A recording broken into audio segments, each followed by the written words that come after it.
So just to talk a little bit about high carbon steels, these guys need a little bit of special care, and I'll explain why. So this is a laminated knife. This has got stainless steel clad on the outside, and they're just on the edge there. You can see where the actual cutting steel is. This is where the high carbon steel is. This is white steel, as it's known. And you can see that little wibbly wobbly line there. That's where you've cut through the stainless steel when they've ground it and exposed that lovely cutting steel there. That's the thing that's going to give you the great edge that you've got.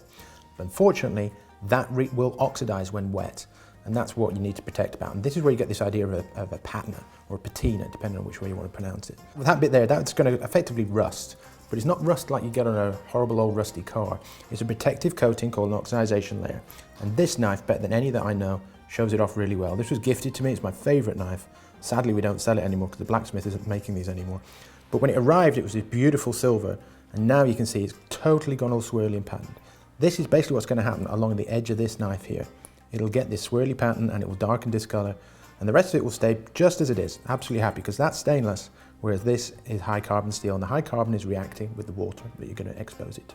So if you've got a high carbon knife, you may see that we recommend that you can buy something called camilla oil. This stuff here, cover your knives over to stop them from getting what we know as a patina, keeps them protected, basically stops that oxidization layer building up. This stuff will help that. It's not essential, but it's a nice to have. Especially if you're leaving your knives for a long time and you're not going to come back to them. Now, some people will try and tell you that this is like the same stuff used by samurais for thousands of years and all that stuff, but I know you're smart enough not to fall for that sort of stuff. But that said, for shits and giggles, we needed a name for this, so we called it Ninja Lube.